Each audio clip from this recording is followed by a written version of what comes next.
qui est réel et qui est ici maintenant avec nous.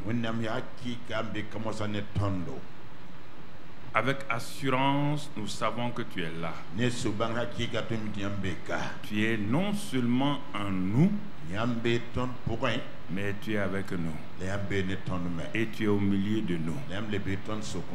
Nous accueillons cette présence simplement en te disant merci pour tous tes bienfaits. Nous ne regardons pas aux circonstances. Nous ne regardons pas aux situations.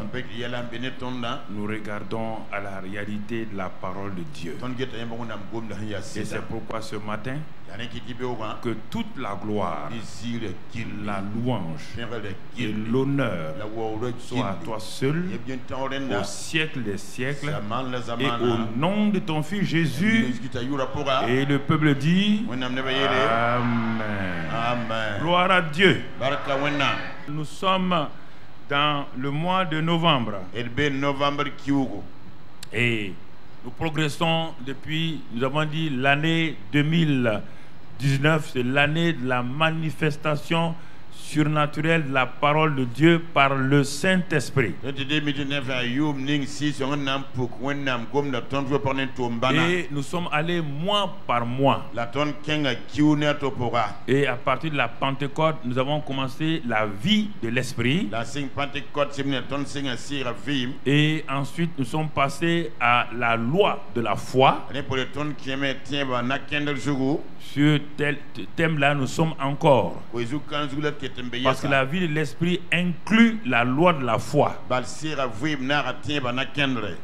L'esprit et donc la foi marchent ensemble. Et à partir de là, nous avons évolué.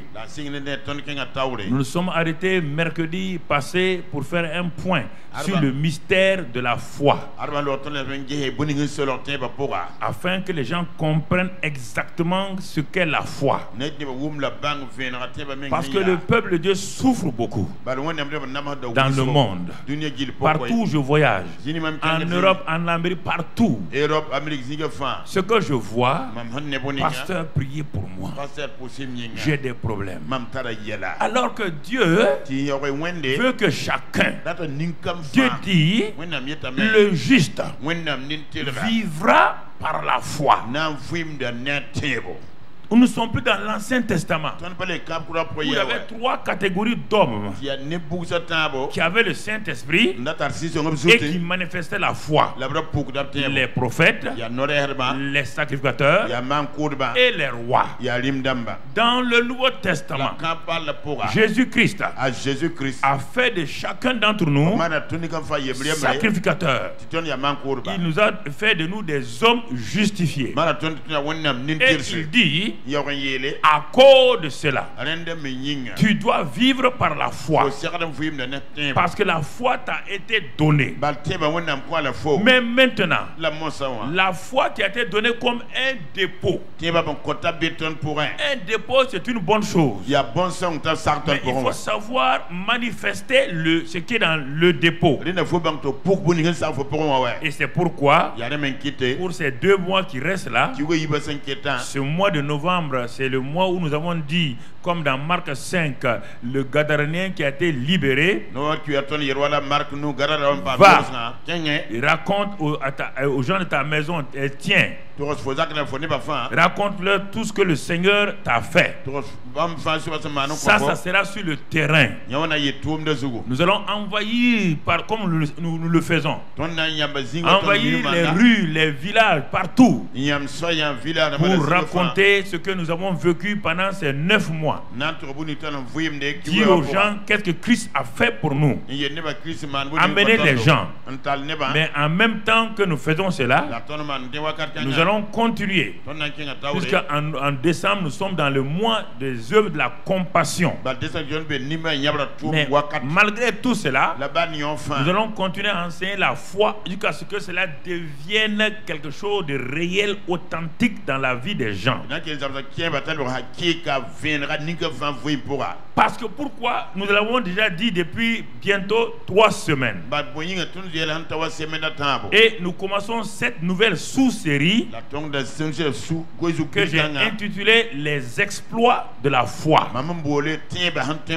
C'est la nouvelle sous-série, Les exploits de la foi.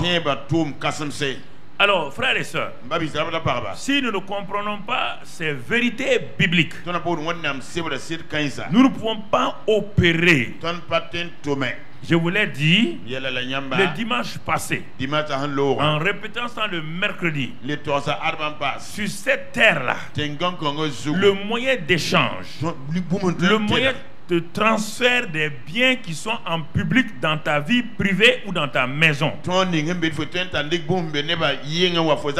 le seul moyen, c'est l'argent. Que vous soyez dans le socialisme, dans le communisme, dans le libéralisme, l'argent est le seul moyen par lequel les biens qui sont produits par les gens et dont tu as besoin, ces biens sont disponibles dans les supermarchés, dans les marchés, dans les rues. Mais ces biens-là ne peuvent être transférés chez toi que par le moyen de l'argent. Pas par la prière. Hein? La prière ne peut pas. C'est la prière de la foi qui amène les choses. La prière, c'est ma communication avec Dieu. Mais Dieu dit oui, j'ai entendu, mais où est ta foi? C'est ta foi seule qui peut transférer. Alors mon frère, ma soeur, regardez, les gens sont fatigués. Et moi ça m'attriste, ça me vexe de voir même des pasteurs qui semblent être des hommes de foi, mais quand un problème personnel leur arrive, ils craquent. Ils confondent le don de foi de Hébreux et de 1 Corinthiens 12 versets 7, 8, 9 qui est manifesté uniquement par la volonté du Saint-Esprit. Le don de foi fait partie des 9 dons spirituels. Et on nous a bien dit que c'est le Saint-Esprit qui les distribue comme il veut. Je ne peux pas prendre le don de foi, le mettre dans ma main et aller partout où je veux. Non. Chaque fois que besoin sera, que besoin est, le Saint-Esprit manifeste le don de foi et ça produit des miracles, ça produit de grandes choses. Mais là, je ne vis pas par le don de foi. Dieu dit, le juste vit par la foi. La foi du salut est différente du don de foi. Et les gens ont mélangé ces choses-là. Et aujourd'hui, on voit toutes sortes de choses qui se passent dans le monde. Ça ne marche pas. Regardons, Dieu ne peut pas mentir. Et je veux que vous preniez la parole de Dieu au sérieux. Pour ce premier message que nous voyons, l'introduction des exploits de la foi, regardons le cas d'un jeune homme, un jeune ministre de Dieu avec son mentor, le jeune s'appelle Timothée, son mentor Paul.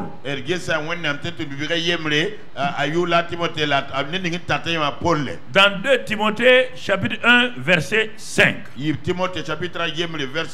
Voici ce que Paul dit de Timothée. Je le mets dans le présent actuel. Il dit: je garde le souvenir de la foi sincère qui est en toi. C'est-à-dire que tu as un dépôt de foi en toi. Et ce dépôt de foi-là, ça a habité dans ton aïeul Loïs et dans ta mère Eunice. Et j'en suis persuadé, ce dépôt de foi est aussi en toi. Il habite aussi en toi. Mais ce n'est pas seulement la foi qui habite en Timothée. La première chose qui habite en Timothée, c'est le Saint-Esprit. Quand nous devenons chrétiens, quand nous sommes passés de la mort à la vie, quand nous sommes nés de nouveau, la Bible dit que nous sommes devenus une nouvelle création. Et nous sommes devenus le temple du Saint-Esprit. Donc le Saint, écoutez-moi très bien.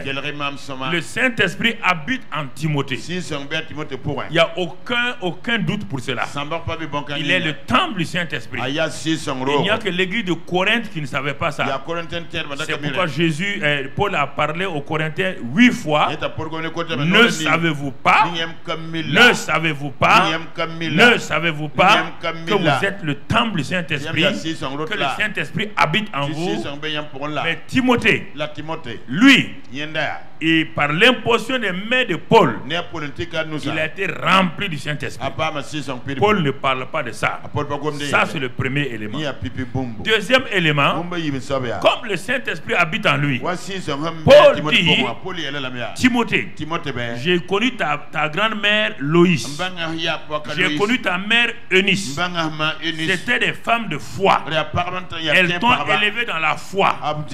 Et comme tu as le Saint-Esprit, je sais que tu as la foi. Mais tout ça, c'est pas suffisant encore. Tu as le Saint-Esprit, tu as la foi. Et la plupart de ceux qui sont connectés avec nous actuellement dans le monde entier, ils ont les deux éléments. Ils ont le Saint-Esprit, ils ont la foi. Mais on ne voit rien. Ils sont encore dans la misère, dans la souffrance, dans la défaite, liés. Pourquoi? Parce que avoir le dépôt et avoir la dynamique de la foi, c'est différent. Avoir le dépôt, c'est pourquoi les Corinthiens avaient le dépôt du Saint-Esprit. Mais ils ne pouvaient pas opérer parce qu'ils ne savaient pas comment opérer. Ils ne connaissaient pas le how, le comment. Ils avaient reçu le Saint-Esprit. Ils ne savent pas, comme quelqu'un qui a reçu une voiture nouvelle. On parle de clé. Mais cette clé ici n'est pas la clé qu'il a l'habitude de voir. C'est simplement un bouton qu'il doit appuyer pour démarrer la voiture. Il est dans la voiture, il est énervé, il est en colère, il a une belle voiture qui ne démarre pas parce qu'il ne sait pas. La clé est dans la voiture. La clé n'est pas au dehors. Mais il ne sait pas comment, il ne sait pas où se trouve la clé, comment manipuler la clé. Et à la fin, il sort, il bloque la portière, il est fâché tout seul. Mais celui qui sait, rentre simplement, même un enfant qui sait cela, dit papa rentre. L'enfant rentre, il appuie sur la clé, la voiture démarre. Voici le drame des chrétiens. On les voit, ils prient, ils jeûnent.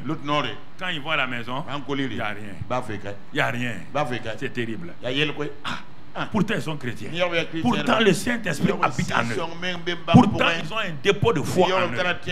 Ils ne peuvent pas faire des exploits. Ils sont appelés à faire des exploits. Des exploits dans leur vie personnelle. Des exploits dans le monde. Des exploits dans le travail. Au lieu de travail, on dit qu'il doit être la tête. Ils proclament nous sommes la tête. Mais pourtant ils sont la queue. Ils proclament que nous sommes en haut. Mais pourtant ils sont en bas. Il y a une contradiction. Une contradiction dramatique dans le peuple de Dieu dans le monde. Une contradiction. Je vois des pasteurs qui sont dans la dépression. Je dis, mais qu'est-ce qu'un pasteur dans la dépression? C'est quoi ça? Et puis ils vont accuser les sorciers et les démons. Les sorciers et les démons rient de vous. Il dit, mais vous avez le grand Dieu en vous. Vous ne savez même pas. Nous, on connaît la Bible aussi. Il est écrit dans 1 Jean 4,4 que celui qui est en vous est plus grand. Vous ne le savez pas. Même les démons, par la bouche des filles de Séva, ont dit une vérité. Ils ont révélé quelque chose. Ils ont dit, nous connaissons Jésus. Nous connaissons Paul. Mais vous, on ne vous connaît pas. Vous ne pouvez pas. Vous êtes des ignorants. Vous ne pouvez pas nous attaquer. Ils n'ont pas dit qu'ils ne prient pas. Les démons disent que ceux qui ont le Saint-Esprit, eux, ils les connaissent. Mais ceux qui sont ignorants, le peuple de Dieu périt, est détruit par manque de connaissance. Par manque de connaissance. Ils sont en train de prier. Ils sont en train de jeûner. 40 jours de jeûne. 21 jours de jeûne. Toutes sortes de jeûnes. Quand ils sortent, quelqu'un qui dort, lui il avance parce qu'il a la révélation de la foi. Il avance et celui-ci-là est stagnant. C'est dramatique. Dramatique. Et les chrétiens vieillissent dans leur foi. Ils vieillissent dans leur foi. Ils vieillissent dans leur foi. À la fin, ils sont chrétiens. Bon, on attend la mort. On attend la mort. Après, quand ils sont morts, on vient mentir sur leur corps. Ils ont combattu le bon combat de la foi. Le gars est mort dans l'échec. Tu dis qu'il a combattu le bon combat. Donc toute personne qui meurt, il a fini le bon combat. Un mensonge comme ça. Paul dit c'est pas comme ça. Hein. Paul dit à Timothée, moi j'ai combattu le combat. J'ai achevé la course. La couronne est pour moi. Voici comment un chrétien meurt. C'est pas quand il est mort qu'on écrit sur son truc qu'il a combattu le bon combat. Jésus a dit j'ai achevé. Jean 17, j'ai achevé. Ce que tu m'as donné, la couronne est pour moi. Paul dit j'ai achevé. La couronne m'est donnée. Et vous vous dites que quand quelqu'un meurt, on dit que non, ça c'est des histoires. Tu dois terminer la course dans la victoire. La victoire veut dire quoi? Même si tu es martyr, tu as donné ta vie, tu as achevé dans la victoire. Écoutez frères et sœurs, les gens ne comprennent pas la foi. Ils parlent la foi. Ils parlent la foi. C'est pourquoi le mouvement de foi qui a été déclenché en 50 par Dieu, en 50 aux États-Unis, plus de 300 pasteurs. Mais leur fin a été terrible chacun. Des gens qui faisaient des gens coués, des Allen, ils faisaient des miracles. Mais les gens regardent les miracles et tout. Mais ça c'est le don de foi. Mais regarde leur fin. Regarde leur fin. Regarde leur fin. Faut être sérieux, honnête. Ça ne marche pas. L'homme a dit, tes disciples ont chassé les démons. Ils n'ont pas pu. Moi-même j'ai essayé. Je n'ai pas pu. Seigneur, viens au secours de ma foi, de mon incrédulité. Voici un homme honnête. Mais les disciples ont fait semblant. Quand l'homme est parti, ils sont venus sur la pointe des pieds. Maintenant ils ont dit à Jésus, Seigneur, pourquoi on n'a pas pu chasser les démons? Jésus dit c'est votre incrédulité. Là c'est incrédule. Donc il était la même catégorie que l'homme. Faut comprendre la foi. Faut comprendre la foi. Il y a des gens à qui on dit de ne pas prendre les médicaments par la foi, ils sont morts.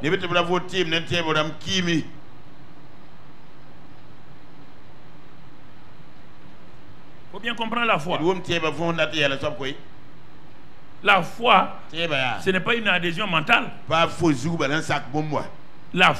ce n'est pas une présomption. Non. Je vous ai raconté quand je devais aller à Kinshasa, dans les années 90, on avait la conférence panafricaine.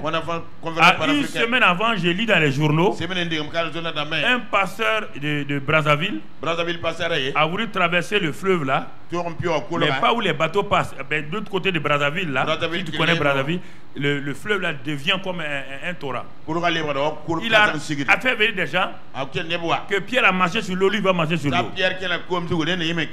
Les journalistes ont dit on va avoir un bon article.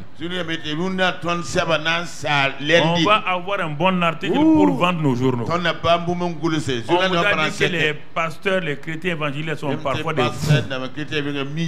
On lui a dit est-ce que tu as la foi? Il dit oui. Pierre a marché.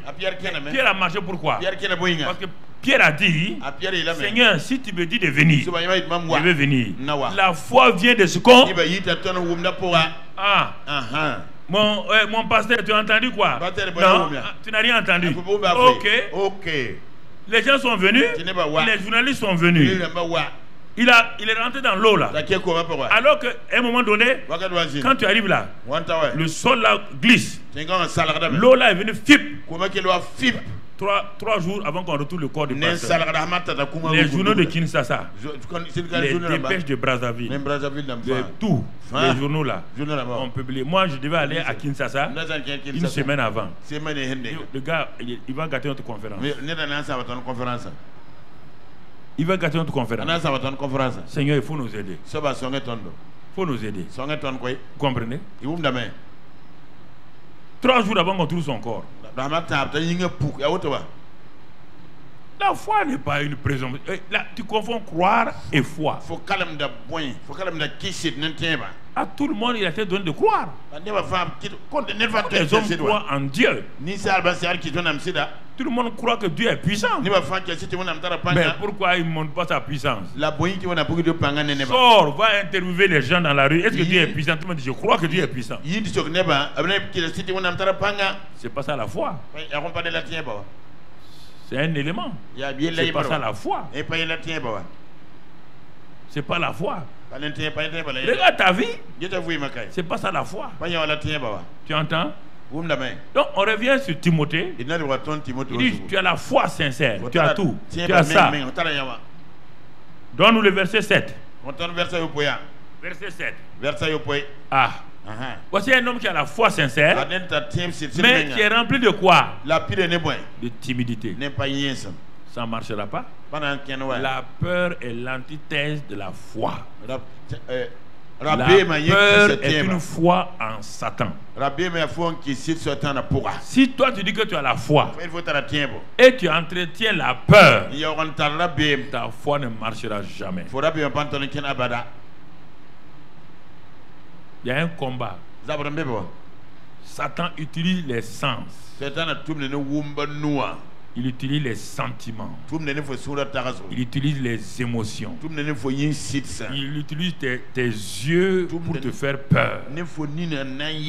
Ce que tu entends te fera peur. Ce que tu touches te fera peur. Quand les 5 sens sont baignés de peur, la foi est arrêtée. Tu ne peux plus opérer. Paul dit, je sais que tu es sincère. Tu as une foi sincère. Mais un problème, jeune homme, ce n'est pas un esprit de timidité que Dieu nous a donné. Dans 1 Timothée, j'ai posé les mains sur toi. Avec le collet des anciens. Tu as reçu l'esprit. Et tu as cru la parole, tu as eu la foi. Mais pourquoi tu n'arrives pas à opérer? La timidité, la peur. Il dit un esprit. On n'a pas dit timidité, ce n'est pas un élément simplement moral. C'est un esprit de timidité. Dieu ne nous a pas donné cet esprit. Mais Dieu nous a donné quoi? L'esprit de force, d'amour et de sagesse. Donc là où il y a le Saint-Esprit, là où il y a le Saint-Esprit, les choses qui vont se manifester, tu vas voir la foi. Tu vas voir l'amour. Tu vas voir la sagesse. Tu vas voir quoi? L'espérance. Tu vas voir ces choses et la puissance. Et c'est avec ça que tu vas commencer à opérer. Mais toi, Timothée, je ne comprends pas pourquoi tu n'opères pas. Malgré le fait que tu as l'Esprit Saint et tu as la foi. Combien d'entre nous ici? D'entre nous ici, partout où nous sommes, de l'autre côté, dans la cour de l'école, des milliers de gens sont rassemblés ici. Et ceux qui nous regardent là, c'est encore partout. Le problème, c'est que les gens, ils captent des paroles des gens qui ne sont pas éclairés et ils croient que c'est ça la foi. Le verset 14 va nous dire autre chose. Il dit, garde le bon et tu vois bien par le Saint-Esprit qui habite en nous. Donc, il dit garde le bon dépôt par le Saint-Esprit qui habite en nous. Mais Timothée, tu dois opérer. Malgré tout cela, tu n'opères pas. Alors, qu'est-ce que Timothée aurait dû faire? Paul lui a enseigné ça depuis 1 Timothée. Paul lui a dit ça depuis 1 Timothée 1:18. Il lui avait déjà dit ça depuis 1. Il dit le commandement que je t'adresse, Timothée, mon enfant, selon les prophéties faites précédemment à ton sujet. Vous voyez bien, il a eu même des prophéties. Il s'en va chercher les prophéties. Si tu as une prophétie, tu as un problème. Prophétie veut dire problème. La prophétie ne se réalise pas automatiquement. Ce n'est pas une chose qui se réalise automatiquement. Il n'y a aucun don qui se réalise automatiquement. Jésus demande ta foi. Il dit, selon les prophéties que tu as eues précédemment, il dit, mais malgré tout cela, tu dois combattre le bon combat. Mais toi, tu ne combats rien. Tu es assis comme ça, tu es derrière moi. Voici un jeune qui suit un grand homme de Dieu. Le plus grand de tous les temps, en dehors de Jésus, c'est Paul. C'est lui qui nous a révélé les 9 dons. Ça veut dire qu'il connaît les 9 dons. C'est lui qui nous a parlé du fruit de l'esprit. Donc il vit dans les fruits de l'esprit. C'est lui qui nous a parlé des ministères. Donc il connaît, il était prophète, pasteur et docteur et tout. Voici un de ses disciples qui est en train de lutter. Et vous ne voulez pas que je vous parle. S'il y a un pasteur parfait, un docteur parfait, un apôtre parfait, c'est bien Paul. Mais ceux qui sont derrière lui, regarde comment ils sont en train de... Pourquoi? Ceux qui étaient derrière Jésus étaient troublés. Ceux qui étaient derrière Paul étaient troublés. Il ne s'agit pas d'être en contact avec quelqu'un pour avoir la victoire. Il faut faire comme il a dit de faire.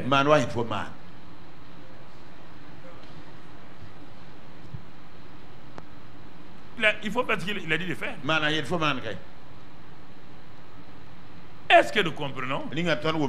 Est-ce que nous saisissons? Voici le vrai problème. Mon frère, ma soeur, si nous ne comprenons pas cela, et 1 Timothée 6, il encourage encore Timothée. 1 Timothée 6, verset 12. Il dit, combat le bon combat de la foi. Jeune homme, il ne s'agit pas d'avoir le bon dépôt. Il ne s'agit pas d'avoir le dépôt de l'esprit. Il faut dynamiser tout cela. Combat le bon combat de la foi. Saisis la vie éternelle. Donc ça ne tombe pas sur nous comme des mangues mûres. Est-ce que nous comprenons? On n'a pas de combattre les démons. Vous partez de combattre les démons. Les démons sont vaincus. On vous dit que vous êtes plus que vainqueur. Là où vous êtes plus que vainqueur, là vous ne rentrez pas dans le repos. Là où on n'a pas la victoire. Je ne comprends pas les chrétiens. Et les pasteurs là sur les réseaux internet là, racontent des histoires. Parfois j'attrape ma tête et je dis mais qu'est-ce qu'il raconte comme ça là?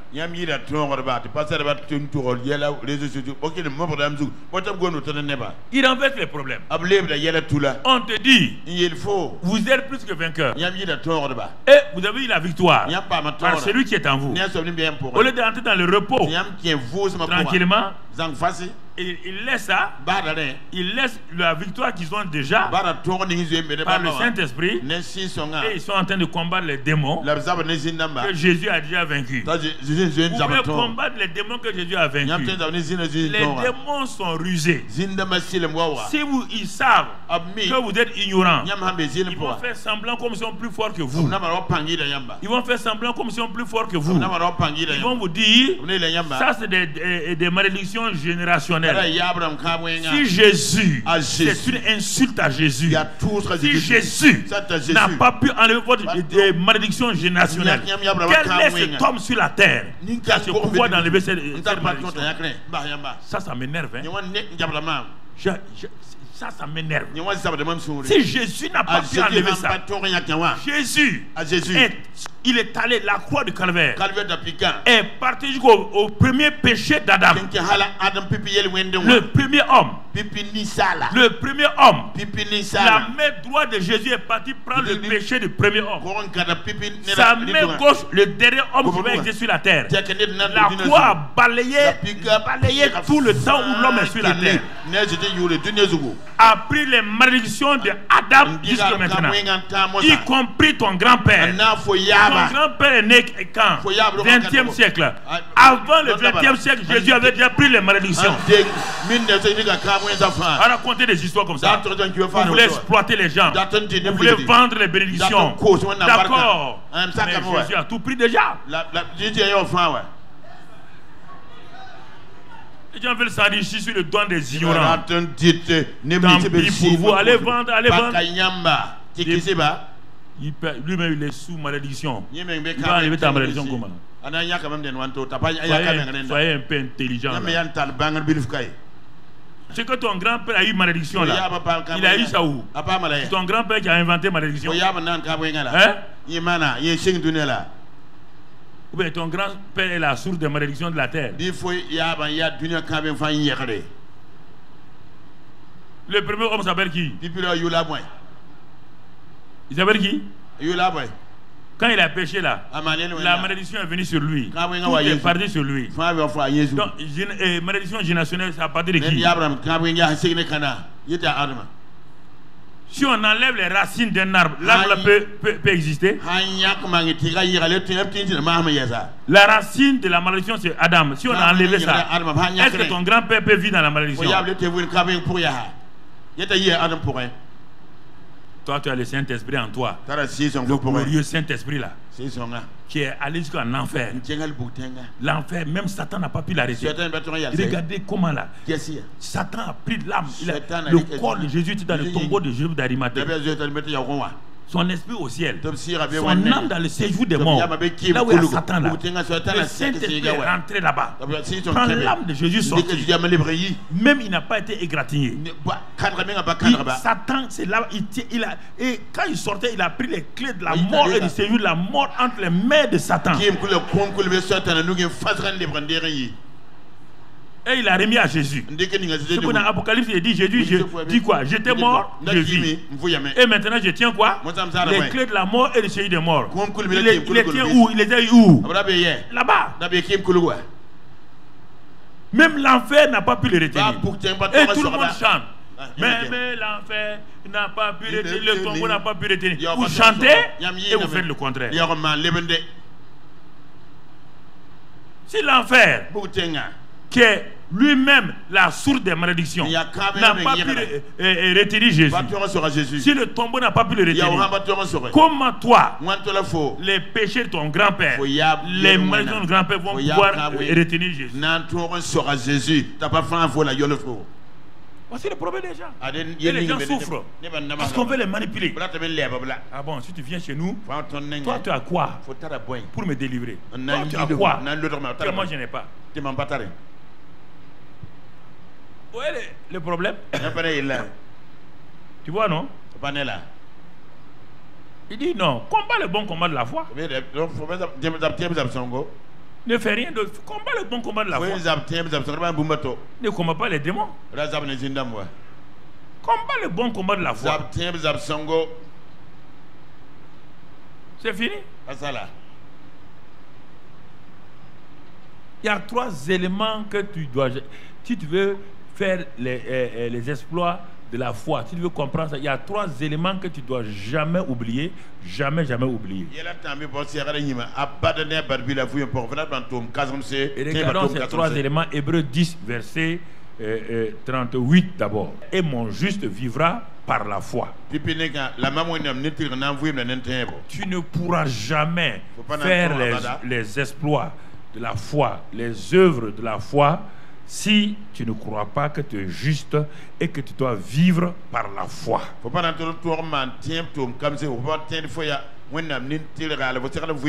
Dieu est intelligent. Si on devait vivre par la prière, il allait écrire le juste vivra par la prière. Comprenez? Pourquoi les Juifs doivent vivre par la foi? Parce que la foi vient de quelque chose qu'on appelle la parole. C'est pourquoi Jésus dit dans Matthieu 4,4, l'homme ne vivra que de toute parole qui sort de la bouche de Dieu. Et la parole qui sort de la bouche de Dieu produit quoi?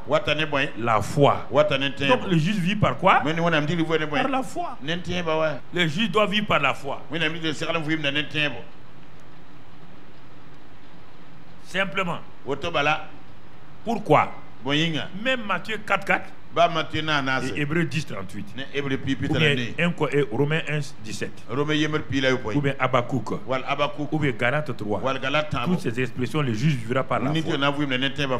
Mais quand on dit ça, on dit d'où vient la foi? C'est pas difficile. On dit le juge vit par la foi.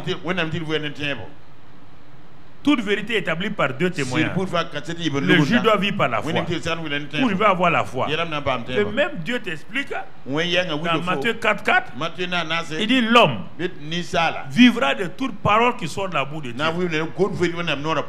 Or, maintenant la foi vient de quoi? De la parole que j'ai entendue. Donc je dois vivre, quand on dit je vis par la foi, je vis par la foi. En réalité, on doit dire je vis par la parole de la foi. Et ça est dans Romains 10, on le voit. La parole de la foi est où? Il est où d'abord? Mercredi, on a vu ça. La parole de la foi, Romains 10, est d'abord où? Il est où? Près de? Ensuite où? Troisièmement où? Dans ton cœur. Mon frère, 3 éléments. Tu dois savoir que le juste, tout juste, tout disciple de Christ, tout chrétien, doit vivre par la foi. Première chose que tu dois retenir, il n'y a pas d'autre moyen. Le juste doit vivre par la foi. Lis la suite là. S'il fait quoi? Lis la suite. S'il se retire, mon âme ne prend pas. Ok. Voilà des certitudes que tu dois avoir. On dit si tu te retires de la vie de la foi, tu veux marcher selon la chair, selon la vue. Il dit, Dieu dit, mon âme se retire de toi. Deuxième déclaration, au Hébreux 11, verset 6 qui complète Hébreux 10, 38. Hébreux 11, 6. Or, sans la foi, il est impossible d'être agréable à Dieu. 2 éléments que tu dois mettre dans ton cœur. Si tu dois marcher par la foi, si tu te retires, tu n'es pas agréable à Dieu. Et Dieu te dit, c'est pas fini. Sans la foi, il est impossible que tu me sois agréable. Ça veut dire quoi? La réponse est devant toi. C'est pas loin là. Conjonction de coordination. Car on te donne la suite. On te donne la solution. C'est devant toi. On me dit sans la foi, il est impossible d'être agréable. Ça veut dire quoi? Il me répond. Il me donne la solution. Premièrement, cette foi-là, c'est quoi? Il faut que toi qui t'approches de moi, tu veux prier là. Tu veux me demander quelque chose là. Premièrement, tu dois savoir que je suis le Dieu qui est. Le français dit existe, mais est. Je suis. Deuxièmement, que je rémunère tous ceux qui me cherchent.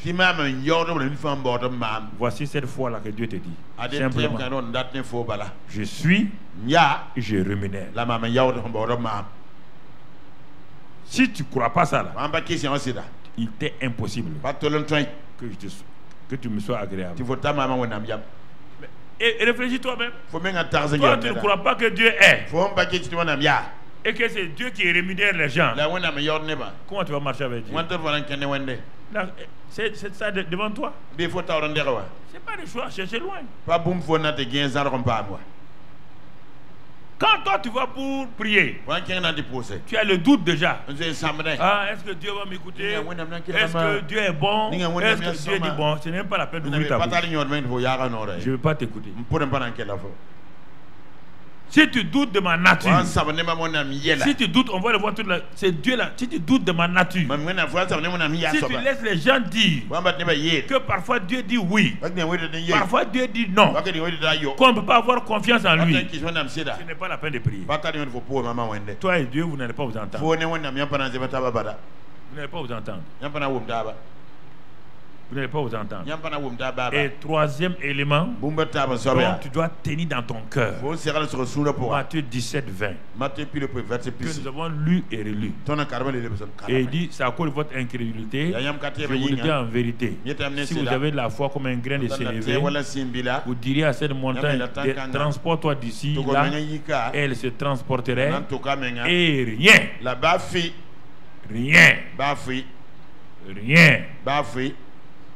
ne vous serait impossible.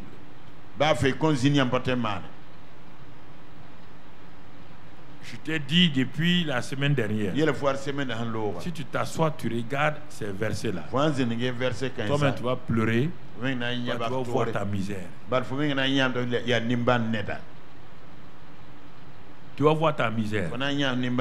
Pourquoi? Il te dit, ou Dieu ment, ou c'est toi qui mens. Dieu te dit, si tu as la foi, comme un petit grain de sénévé, non seulement tu vas dire à ta montagne de se déplacer, elle va le faire, et pour te prouver, dit rien n'était impossible. Toi tu dis que tout est impossible, parce que tu n'as jamais compris dans quel contexte la foi donc fonctionne. Quand on dit le mot rien là, c'est dans le contexte de quoi? De la volonté parfaite de Dieu et non pas rien. C'est-à-dire que si tu veux, je dis bon, moi je me lève là, sans échelle, je vais monter sur le toit là. Dieu ne t'a pas dit ça. On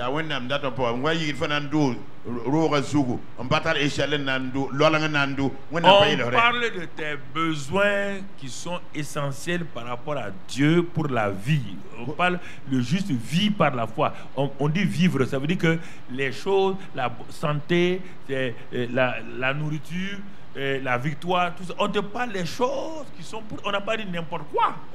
Dieu n'a pas dit n'importe quoi.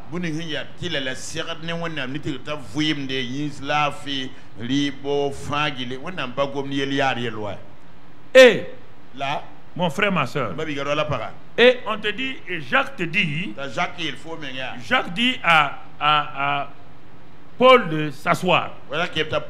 Lui, il va dire quelque chose pour aider les gens. Jacques, chapitre 2, verset 14. Il va nous éclairer.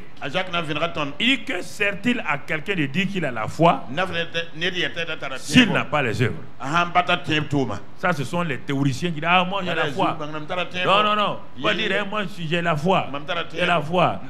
Jacques dit Paul, assois-toi tranquille. Je vais te les régler leur cas, ils vont comprendre. Il dit pas comme tu parles là, ils vont croire que toi tu es trop dur. Assois-toi, Paul. Jacques se lève. Il dit mais vous dites que à quoi sert-il à quelqu'un de dire qu'il a la foi s'il n'a pas les œuvres? La foi peut-elle le sauver? La foi sans les œuvres peut sauver quelqu'un. La suite au verset 17. Verset 17. Regarde bien. Il dit il est nécessaire de la foi. Si elle n'a pas les œuvres, elle est morte en elle-même.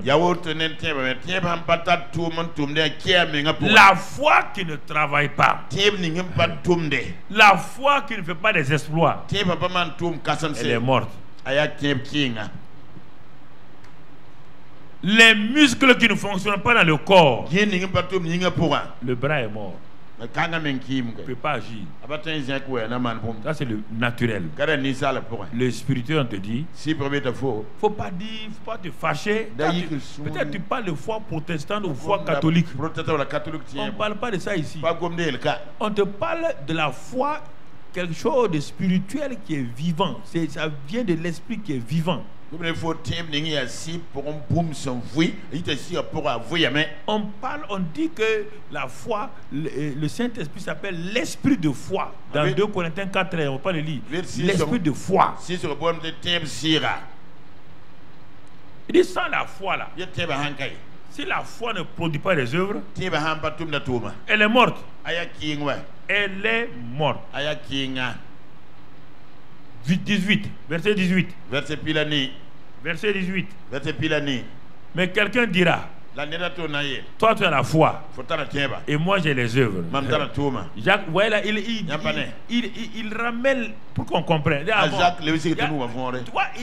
Ils ont, dans leur temps aussi, ils avaient des gens comme ça qui aimaient discuter avec les pasteurs. Il répond, depuis ce temps-là, ça fait 2000 ans, les pasteurs luttent avec les chrétiens. Non, Jacques a vécu ça, c'est pourquoi il parle. Il y a un qui a dit, moi j'ai la foi. L'autre a dit, non, moi j'ai les œuvres. Jacques dit, calmez-vous. Calmez-vous. Montre-moi ta foi sans les œuvres. Montre-moi ta foi.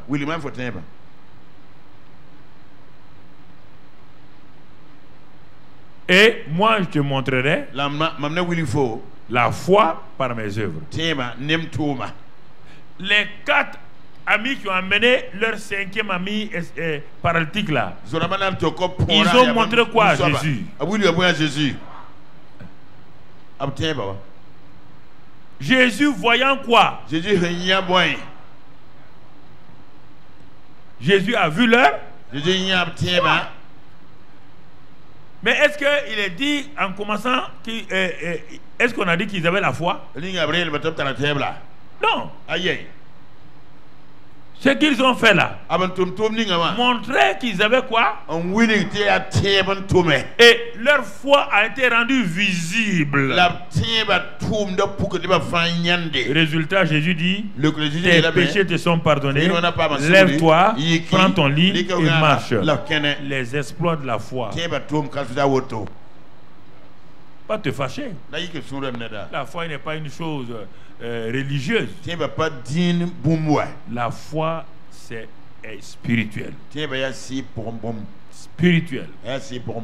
C'est pourquoi les gens n'arrivent pas à fonctionner. Le psaume 108, versets 13 et 14. Lis cela, 13, 8. 108, versets 13 et 14. Donc, il dit à Dieu, donne-nous des secours contre la détresse. Le secours de l'homme n'est que vanité. Avec Dieu, nous ferons de quoi? Des exploits. Il écrasera nos ennemis. J'écoute les chrétiens. Avec Dieu, on fera des exploits. Quand je les regarde, ils ne font même pas rien. Rien. Il ne faut pas être des vendeurs de slogans vides de sens. C'est pas parce que tu as mis ça sur ta voiture que tu feras des exploits. C'est pas parce que tu as mis ça dans ta maison, sur ton mur, que ça fera des exploits. On te dit avec Dieu. Ah, ça veut dire quoi? Est-ce que tu as une relation? On te dit avec Dieu. Nous ferons des exploits. Toi, tu n'es pas avec Dieu. Toi, tu es contre Dieu. Toi, tu désobéis à Dieu. Toi, tu déshonores Dieu. Et tu dis tu vas faire des exploits. Les démons rient de toi. Ils rient. On dit avec Dieu. Avec Dieu. Frères et sœurs, une foi qui est liée à Dieu et à sa parole, c'est une foi qui va fonctionner parce qu'elle va fonctionner dans le cadre de la volonté parfaite de Dieu.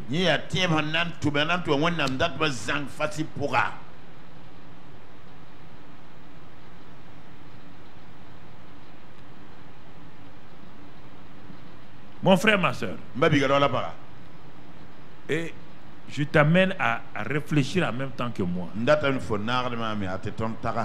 Ne me dis pas que telle personne a dit je suis avec la Bible. Tu es avec moi ici. Ne laisse pas tes pensées aller à gauche. Si ce que je dis est faux, tu vas me le dire.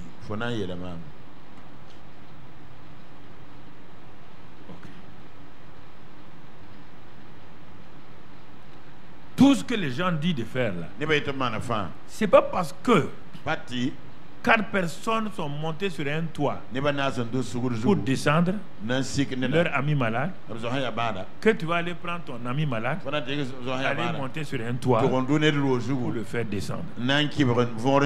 C'est pas la foi.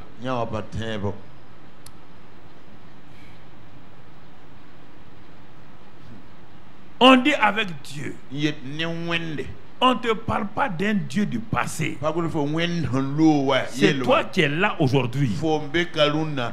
Ceux du passé là, on te montre comment dans le passé Dieu était fidèle. Et comme il est le même Dieu aujourd'hui, on te dit toi aussi, tu dois démontrer aujourd'hui. Je te donne les choses liées au passé pour que toi tu comprennes qu'aujourd'hui, si ton Dieu là ne fonctionne pas, c'est pas normal. Il n'y a pas un Dieu historique. Mam kota fo wona man yenni pinden da damba fo bang tilunde men wona kan be kan train man fo me woto pagone fo wona man lo yelan kabirunda we. Il est le même hier, aujourd'hui, éternellement. Ton wona ba yemro man zab ne pindama man ne ton journal man be uramba. L'Éternel, je ne change pas. Il a dit ça à Malachi. Mam la 5 sabo on pas très de bien les Malachi. Dans Jacques, il dit il n'y a aucune ombre de variation en moi. C'est ce Dieu dont je te parle. Le Dieu qui était avec Moïse hier, avec David. Te dit mon fils, je ne m'appelle pas j'étais. Toi tu veux fonctionner avec le Dieu éternel. Certains avec le Dieu il sera. Non. Tu dois vivre avec le Dieu du maintenant. Le Dieu du pléro. Pas le Dieu du chronos. Pas le Dieu du kéros. Le Dieu du now. Maintenant. Ahora. Qu'est-ce que le Dieu de maintenant?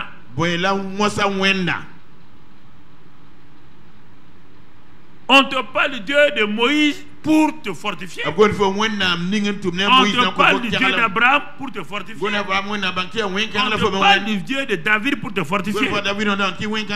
Mais aujourd'hui, là où tu es assis, il est quoi?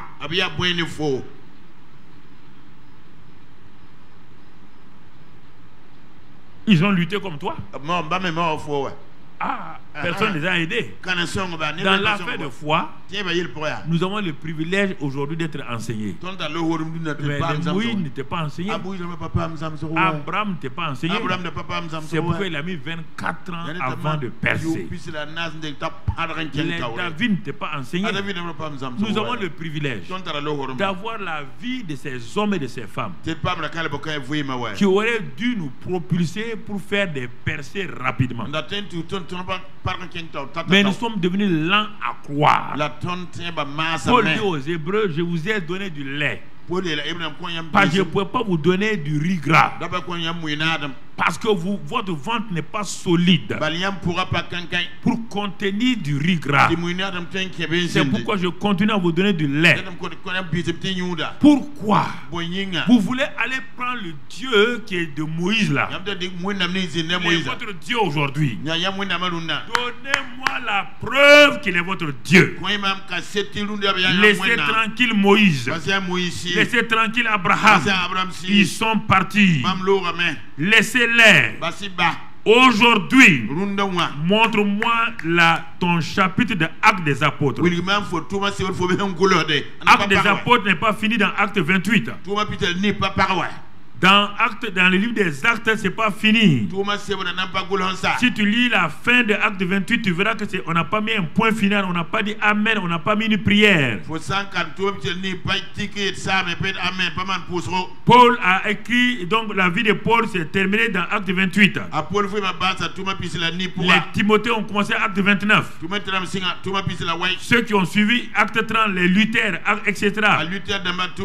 Les John Wesley. Tous ces gens-là ont écrit des chapitres d'Actes. Aujourd'hui, tu peux me dire, que peux-tu me dire, quel est le chapitre de ta vie que tu as écrit? Dieu peut dire, je vais appeler ça Acte 55 ou Acte 60. C'est ça le problème. La Bible est un livre de témoignages. Il est ici, là, le canon est fini. Mais on n'a pas dit que c'est terminé. Dieu dit que si on voulait tout écrire, le livre sera trop gros, on ne peut pas le porter. C'est pourquoi il a réduit sous cette forme-là. Maintenant, tu dois continuer à écrire ton témoignage. Ton témoignage, tu dois atteindre le ciel. La Bible dit que la création attend la révélation des fils de Dieu. La création veut voir les gens qui ont vécu comme Paul. La création veut voir des gens qui ont devant comme les Daniel, qui ont dit non, brûlez, mettez le feu, nous sommes là. Et je vous ai dit la fin de Hébreux 11. Il est écrit que dans Hébreux 11, certains ont refusé d'être délivrés. On a mis le feu devant eux. Néron a allumé le feu à Rome. Néron a libéré les lions affamés à Rome. Les chrétiens du temps de Néron ont dit Néron. Les Daniel sont restés. Et ses amis sont restés. Ce n'est pas un problème. Ils ont dit si vous renoncez, vous dites que vous avez la foi. Ils ont dit nous avons la foi. Mais la foi agit dans deux domaines. La foi peut te libérer. Elle peut ne pas te libérer. Mais tu vas donner gloire à Dieu. Nous sommes prêts à donner gloire à Dieu par notre mort. C'est pourquoi dans Hébreux 11, tout le monde s'arrête à Hébreux 11 au milieu. Les gens ont peur de lire le reste de Hébreux. Ils ont peur de lire le reste de Hébreux. Parce qu'ils croient que la foi, c'est simplement des exploits spectaculaires. La fin d'Hébreux 11, je vais te lire ça. Il est dit ici, verset 35, des femmes recouvrèrent leur mort par la résurrection. Formidable.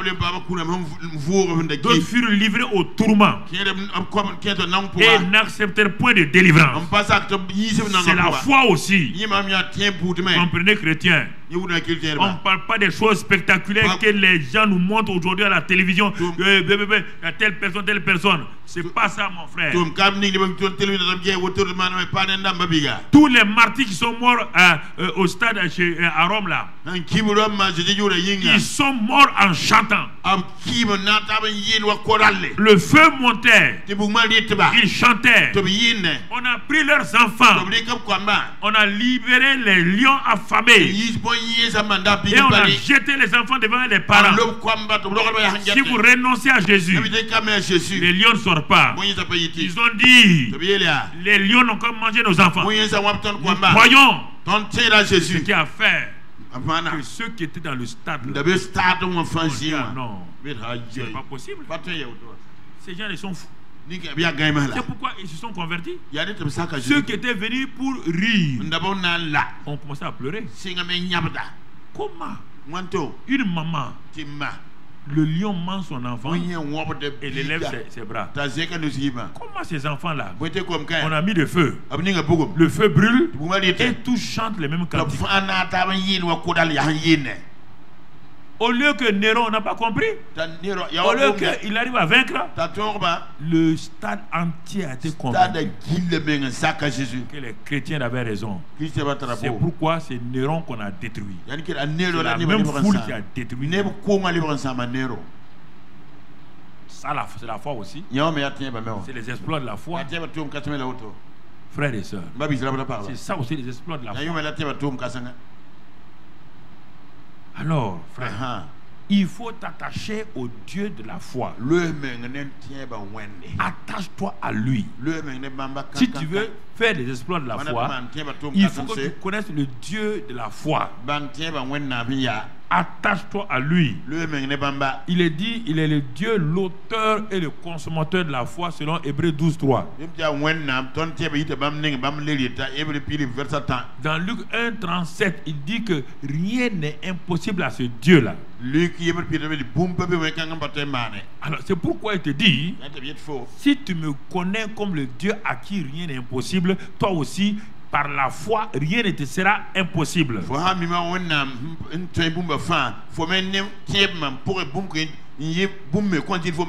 Cette parole a été donnée à Marie.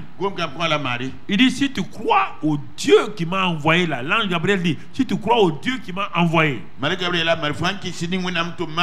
si tu crois à sa parole, la foi viendra en toi. Et quand la foi vient, le Dieu qui m'a envoyé là, rien ne lui est impossible. Et à toi aussi, rien ne te sera impossible. C'est pourquoi tu entends les deux paroles. Tu entends les deux paroles. Donc, ce n'est pas une chose compliquée. On te dit de croire au Dieu de la foi. De croire au Dieu à qui rien n'est impossible. Ce Dieu habite en toi par le Saint-Esprit. Mais il faut attendre sa parole. Il faut attendre sa parole. Mon frère, ma soeur, si tu attends sa parole, tu vas aller de l'avant. Et c'est pourquoi dans Hébreux 10, verset 19, il y a un mot qu'on utilise là-bas, un mot que, mais en français on dit assurance, mais quand dans le grec on va, le vrai mot est là. Hébreu, non, je crois que 35, 36. 36. N'abandonnez donc pas votre assurance. Voilà, votre assurance. C'est écrit en français parce que si on ne comprend pas, ici il est écrit assurance. Dans Hébreux 11:1, le mot assurance apparaît encore. Les deux mots ne sont pas pareils. C'est pourquoi notre français est très pauvre en matière spirituelle. Et ça nous crée des problèmes. On dit aimer les mangues, aimer une fille, aimer sa femme, et aimer Dieu. On met les mêmes mots. Le langage biblique n'est pas comme ça. À chaque objet, il y a un amour particulier. On ne peut pas aimer Dieu comme les mangues. Non. Ça ne marchera pas. Par le jour que tu n'aimes pas les mangues, tu jettes. On ne peut pas aimer Dieu aujourd'hui puis les jeter demain. C'est le même mot avec assurance. N'abandonnez donc pas votre assurance à laquelle est attachée une grande rémunération. Mais le mot qui est utilisé ici en grec, dans ce mot assurance là, c'est le mot paresis. Paresis. P-A-2-R-E-S-I-S. Voilà. Paresis. Donc, qui veut dire confiance. N'abandonnez donc pas votre confiance. Votre confiance en Dieu. Et cette confiance en Dieu, il y a une grande rémunération. Il y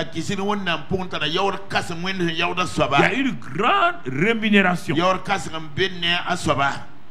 Une grande rémunération. Hébreux 11, verset 1. On va le voir encore. Ici, il est dit, or la foi est une ferme assurance.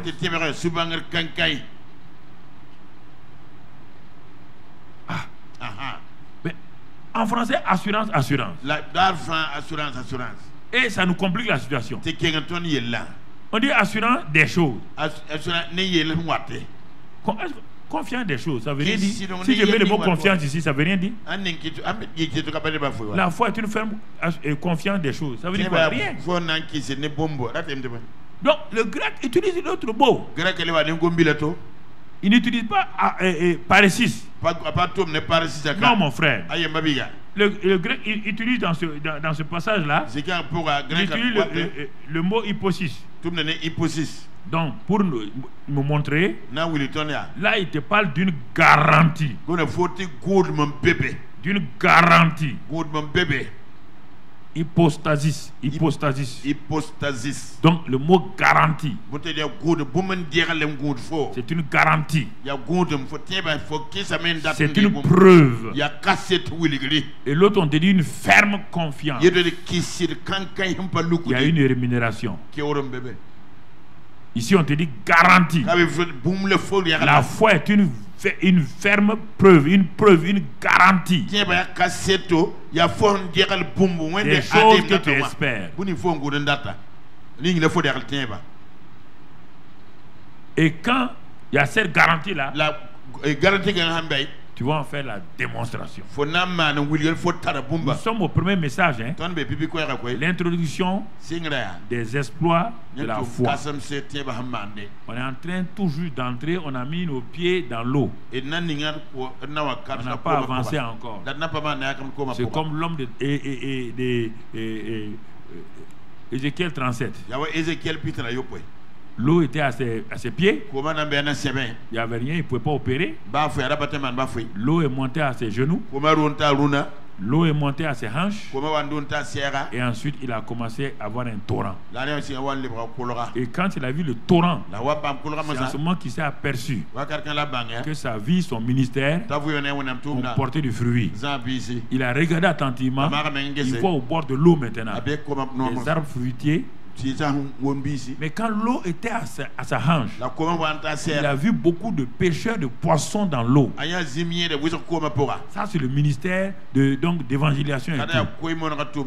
Mais quand il est sorti maintenant de l'eau, qu'est-ce qu'il découvre? Au bord du torrent, il y a des arbres fruitiers qui donnent leurs fruits chaque mois, dont les feuilles et les choses, dont la guérison pour les nations. La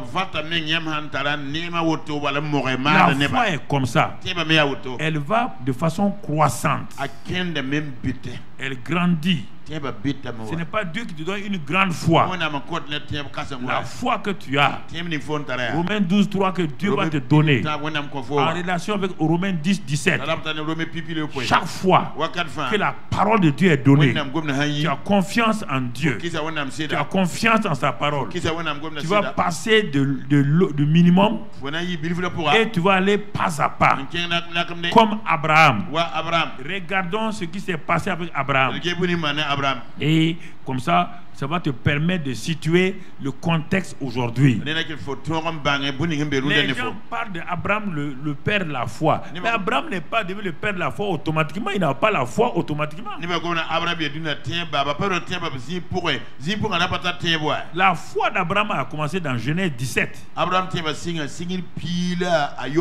Regardons le premier niveau de la confiance d'Abraham en Dieu dans Genèse 12. Dans Genèse 12. Pour comprendre ça, on a dit que la foi, c'est une confiance en Dieu d'abord, et ensuite une confiance en sa parole. Dans Genèse 12, Dieu rencontre Abraham. Et Dieu se révèle à lui. Ce n'est pas la parole là qui est importante d'abord. Dieu se révèle à lui. Et Abraham va commencer à lui faire confiance.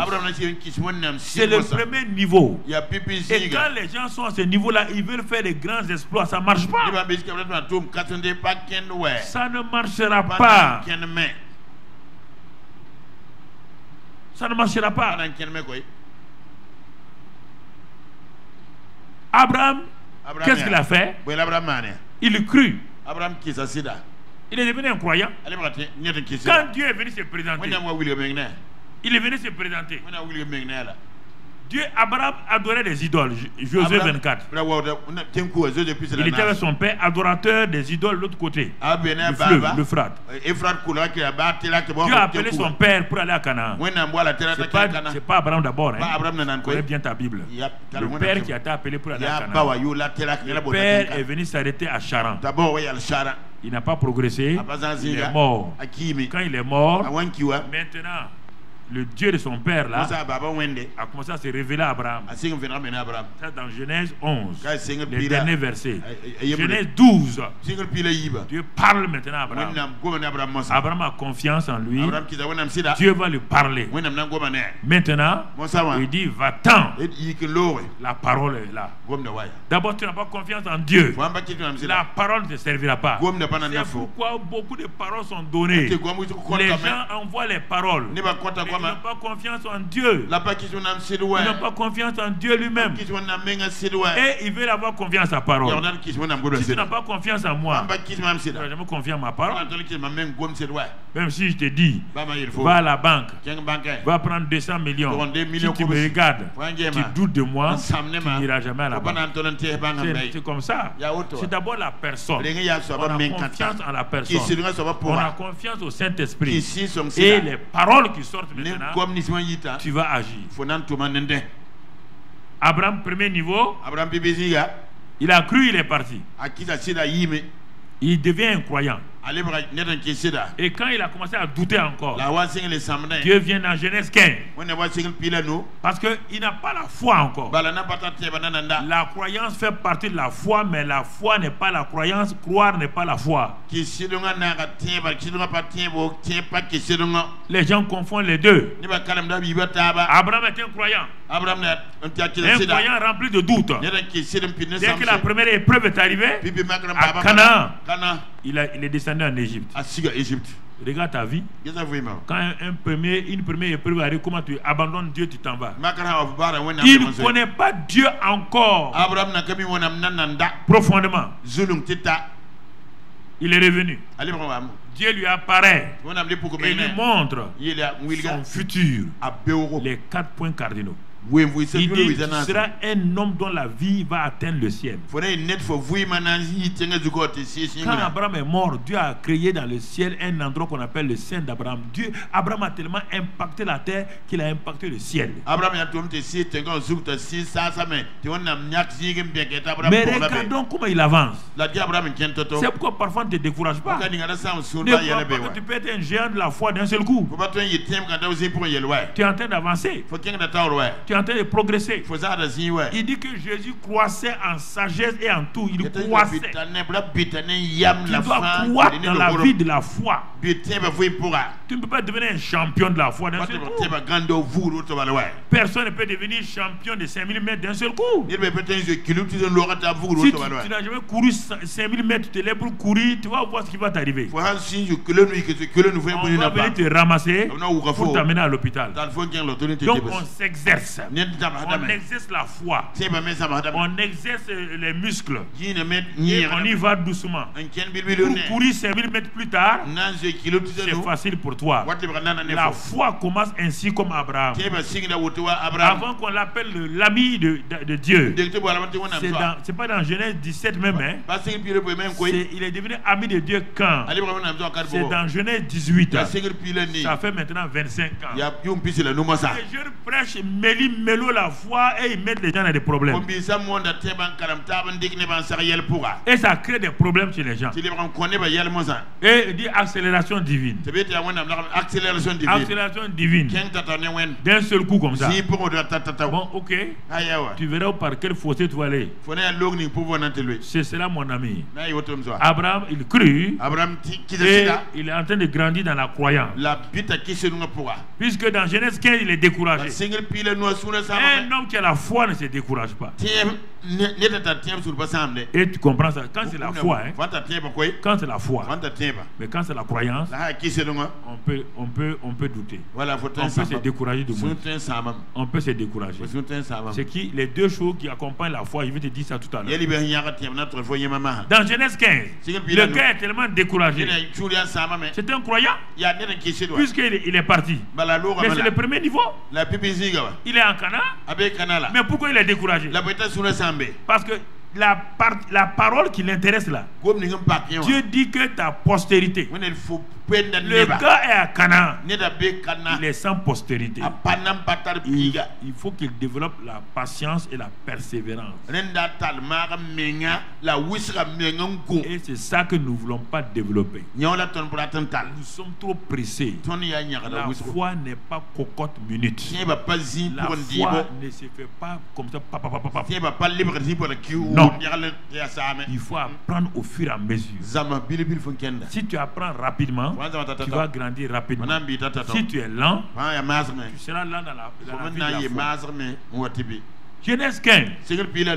Il dit à Dieu, bon Dieu, j'ai obéi déjà. Je suis à Canaan. C'est bon. Mais pour l'enfant là, je vais adopter mon serviteur Eliezer de Damas. Dans la vie de la foi, vous commencez par ça d'abord, par la croyance. Il y a des moments, il y a des doutes. Les doutes vont venir vous dire, est-ce que c'est Dieu qui t'a parlé? Tu es sûr que c'est Dieu qui t'a parlé? C'est ça qu'Abraham vivait. Il dit, bon Dieu, tu vois, j'ai obéi. Je suis à Canaan. Bon, l'affaire de postérité là, regarde mon âge, regarde l'âge de ma femme. C'est bon. C'est bon comme ça, on va s'entendre. Et les aides Damas là, il sera mon héritier. Dieu dit non. Il dit sors. Dieu est en train de corriger sa croyance. Sors. Il sort. Il regarde les étoiles. Dans Genèse 13, il lui a montré le sable.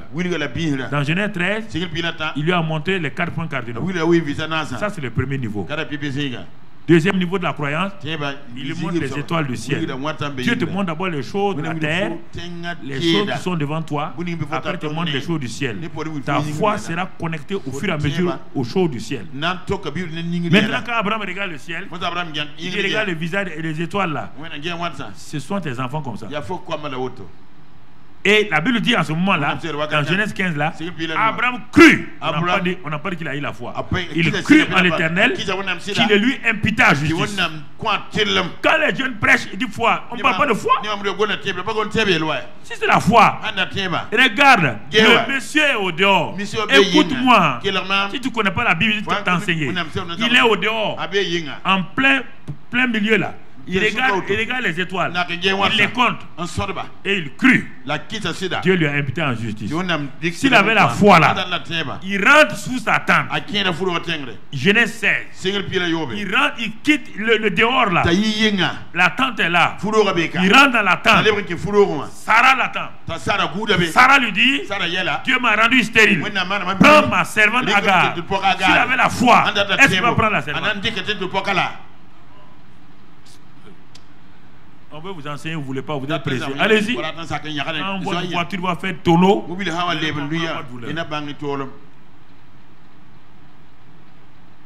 sa propre femme dit que Dieu l'a rendu stérile. Dieu vient de dire à l'homme, voici tes enfants. Sa femme lui dit, le même Dieu qui t'a parlé là m'a parlé et il a dit qu'il m'a rendu stérile. Je te pose la question et résolvez. Voilà le problème que vous avez. Un mélange comme ça. Tu entends la parole de Dieu, tu sors et un autre homme de Dieu te dit le contraire et il te trouble. Voici votre problème. Voici votre problème. Sa propre femme bloque sa foi. C'est ça qui se passe avec les croyants. Ils écoutent une parole claire. C'est clair. Quand ils sortent, Satan pousse quelqu'un. C'est Satan qui a poussé Sarah. C'est pas Dieu. Donc Satan peut pousser un homme de Dieu à contrer ce que tu crois là. Il peut être de bonne foi. Il peut être de bonne foi. Mais écoute, tu ne crois pas ça. Je vais te donner des exemples. Pas besoin de te parler, vous ne croyez pas. Jésus dit, qui dit-on que je suis? Les disciples ont dit, on t'a dit que tu es Jérémie, tu es Jean-Baptiste. Il dit, très bien. Ça, c'est l'opinion des autres. Mais vous qui me suivez là, qui dites-vous que je suis? Silence complet. Aucune n'avait la révélation. Silence complet. Brusquement, la révélation vient du ciel. Pierre dit, tu es le Christ, le Fils du Dieu vivant. Jésus dit, ce n'est pas la chair et le sang qui t'ont révélé, c'est mon Père qui t'a révélé cela. Mon Père t'a révélé cela. Et comme mon Père t'a révélé, tu es Pierre. Et sur l'autre pierre là, donne les clés. Pierre est content.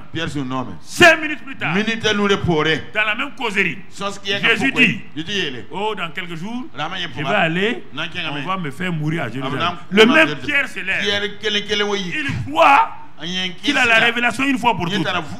Il croit que tout ce qu'il va dire là, c'est la révélation. Il dit, cela ne t'arrivera pas. Jésus dit, arrière de moi, Satan. Qui l'a inspiré? Est-ce que Pierre est Satan? Qui l'a inspiré? Alors, si Satan peut inspirer un disciple de Jésus, il peut inspirer n'importe quel pasteur à bloquer ta croyance.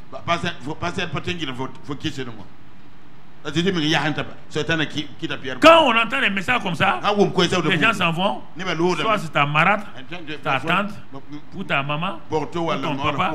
Tu arrives à la maison, tu te dis autre chose. Il balaye tout ce que tu as eu là. C'est pourquoi mes messages sont longs. C'est pas la prédication, c'est l'enseignement. Il balaye. Tu comprends pourquoi tu as des problèmes? Toi, tu viens chaque fois, on te donne quelque chose. Tu vas, quelqu'un balaye ça. Tu viens, tu reçois. Tu ne progresses pas, puisque ce qu'on a mis là n'est pas resté. Prends la parabole du semeur. Quand la semence est semée, et il dit que les oiseaux mangent ça, tu ne verras pas de récolte. Il faut savoir résister. Vous voulez avoir une voie rapide de foi. Ça existe où ça? Le père de la foi, on te dit le père de la foi. Regarde comment il a lutté. Mais lui, il est excusable, il n'a pas d'enseignement. Mais toi, tu as un enseignement aujourd'hui. Toi, tu n'es pas excusable. Bon, il a appris Agar. 13 ans. L'enfant est né 13 ans. Dieu ne parle plus à Abraham. Parfois, tu ton problème. Dieu est silencieux. Il est silencieux. Il ne parle plus à Abraham. Et comme Dieu ne parle pas à Abraham, Dieu s'est attaché à son fils Ismaël. Abraham s'est attaché à son fils. Quand dans Genèse 17 maintenant, 13 ans plus tard, Dieu vient dire à Abraham, écoute-moi, il y a deux choses que tu dois savoir. Tu dois d'abord me connaître. Je suis El Shaddai. Tu me connais pas. Tu n'as pas confiance en moi comme le Dieu tout suffisant. Tu crois que je m'amuse. Tu n'as pas confiance en moi. Tu n'as pas confiance en ma parole. C'est pourquoi tu es comme ça. Je suis tout suffisant. Marche devant ma foi, sois intègre. Change ton caractère. Ton caractère yo-yo là. Tu es un croyant yo-yo. Tu crois aujourd'hui. Tu doutes demain. Demain tu crois. Après demain tu doutes. Et regarde, 24 ans. Il n'y a rien.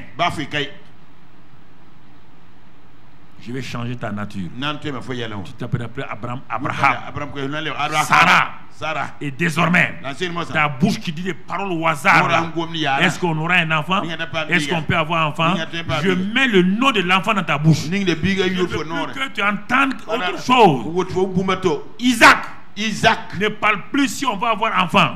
Il faut dire quand Isaac va venir. Ne dis pas si. Dis quand Isaac va venir. Isaac va venir. Oui ou non? Isaac n'est pas venu. À partir de ce moment-là, Abraham est rentré. Dieu est venu visiter Abraham dans Genèse 18. Quand Abraham est devenu le père de la foi maintenant. Maintenant, il a tellement confiance en Dieu. Il a confiance en sa parole. Tout ce que Dieu dit, il le fait. Tout ce que Dieu dit, il le fait. Dieu dit à Abraham, va donner ton enfant. Va l'égorger. Abraham dit, il n'y a pas de problème. Pour se séparer d'Ismaël, il a fait comme ça. pour aller livrer Isaac. Il n'y a pas de problème. Il est rentré dans la foi.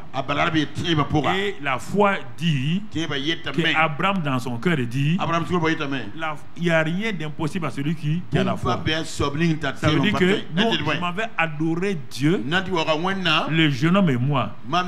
Et nous, ça c'est la foi. Ça c'est la foi. Tu vois la différence? Il dit nous partons adorer. Attendez-nous ici. Nous reviendrons. Il a pris le couteau. Les anges ont dit le ciel tout entier est arrêté. Avec Étienne, le ciel s'est levé. Avec Abraham sur la montagne, le ciel s'est levé. Enfin, notre Dieu a trouvé quelqu'un qui a confiance en lui et qui a confiance à sa parole. Abraham lève la main. Les démons et Satan ont assiégé la montagne. Abraham, tu es un meurtrier. N'avance pas le couteau. Le ciel est silencieux. Regarde Abraham. Quand vous devez agir par la foi, le ciel ne vous dit rien. C'est Satan qui vous agresse. Satan vous agresse. Le ciel reste silencieux pour regarder. Mais le ciel est debout. Abraham approche le couteau. Les démons disent Abraham, tu es un fou, un insensé. Abraham n'a pas peur. Le dernier élément, Abraham a pressé le couteau. Quand maintenant on va faire le geste pour amener le couteau, Dieu dit Abraham.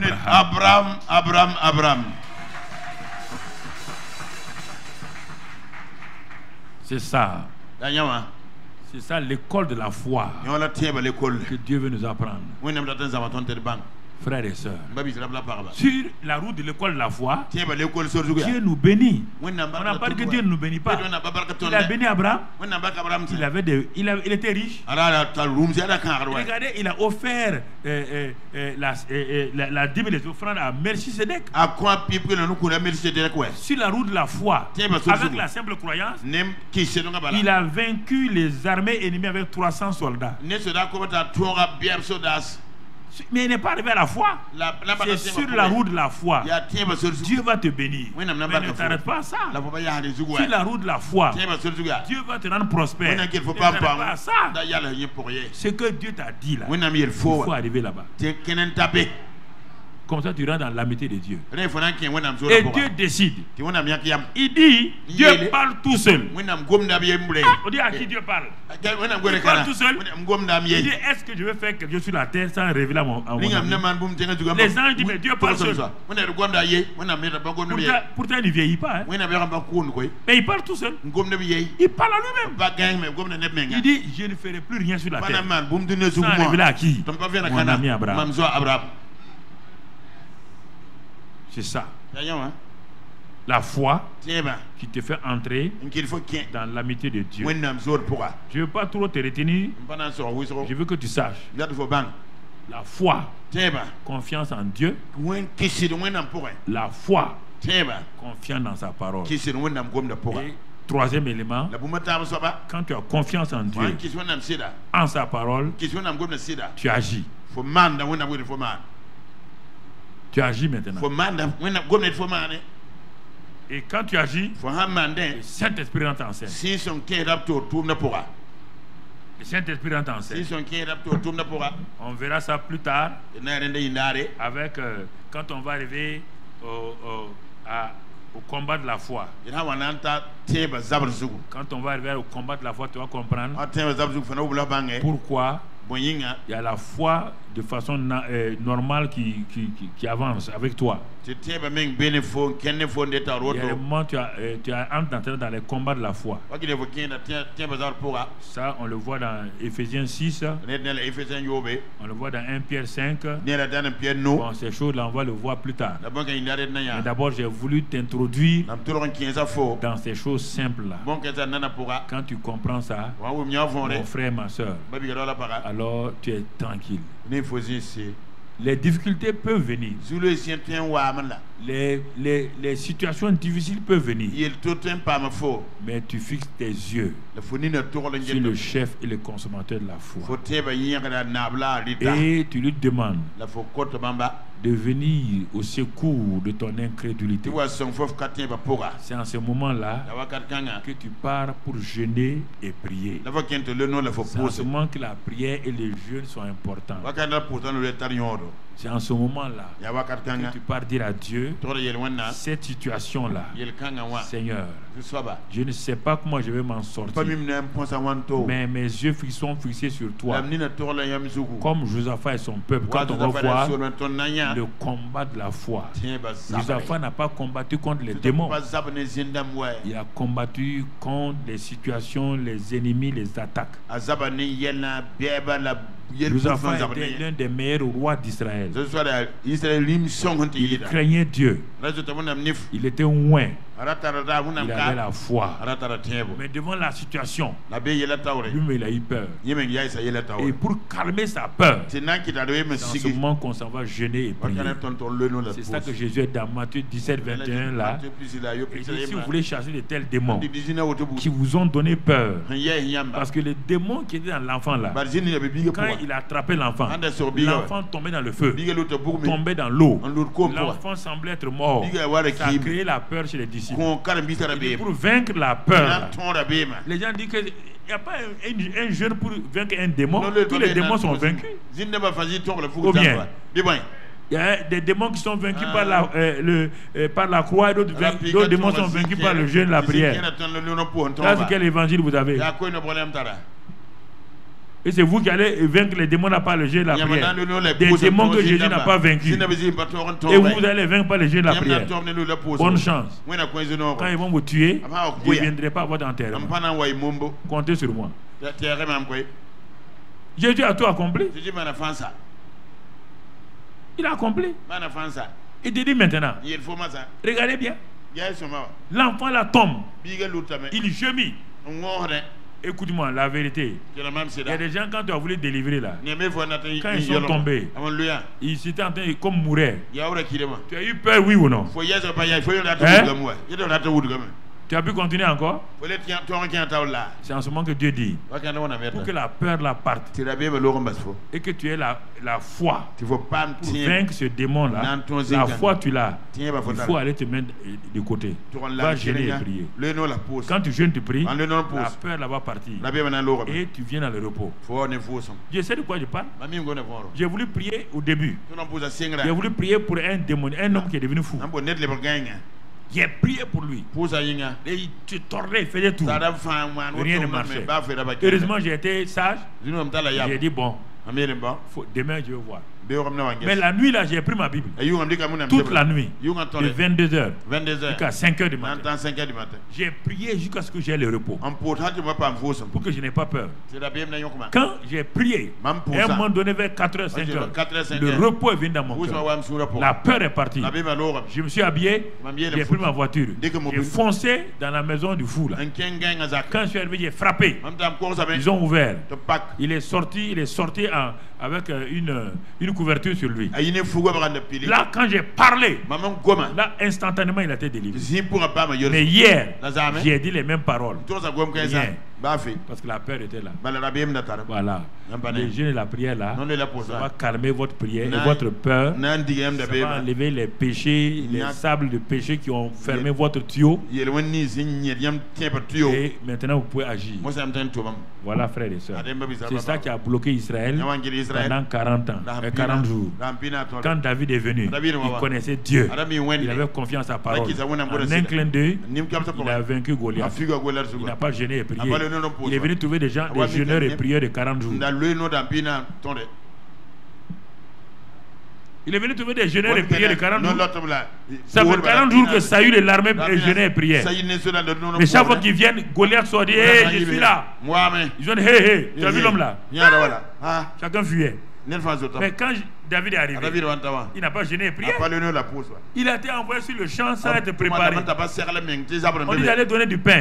Mais l'homme était tout le temps prêt. Il a confiance à l'Éternel. L'Éternel est mon berger. Même dans la vallée de l'homme de la mort, je ne crains rien. Il avait une foi dans le repos. Quand il est rentré, Goliath insultait. Il a dit, qui est cet incirconcis? Il n'a pas dit, attendez, je vais aller gêner et prier, venir. Tu as peur là, tu vas aller gêner et prier. Il faut arrêter. C'est la peur qu'il faut gêner et prier. Toi, tu vas aller gêner et prier, le type est en train de mourir. Il va mourir. Avant qu'il revienne, il est mort. Tu ne sais pas garder la foi. La foi se garde dans un contexte de... La foi se garde. Confiance toujours en Dieu. Confiance aux hommes. Et tu vas voir comment ça va aller. Voilà, frères et sœurs. Ça, c'est l'introduction dans la sous-série des exploits de la foi. Excellent Père, merci pour ton peuple ce matin. Merci pour ta grâce. Seigneur, donne à ceux qui n'ont pas saisi encore cette grâce de leur expliquer. Quand ils vont aller méditer la parole, quand ils vont aller ouvrir la parole pour la méditer, quand ils vont prier, que le Saint-Esprit lui-même les éclaire, que le Saint-Esprit lui-même leur donne l'assurance, la confiance, que le Saint-Esprit lui-même leur donne le savoir qu'ils sont l'élément dont Dieu a besoin. Ils n'ont pas besoin de quelqu'un d'autre. C'est eux, l'instrument dont Dieu a besoin. Ils sont le choix de Dieu. Qu'ils repoussent la peur, qu'ils repoussent l'incrédulité et qu'ils se livrent à Dieu et que ta grâce soit sur eux et qu'ils soient bénis, Père, au nom de Christ Jésus. Amen. Amen. Amen. Amen.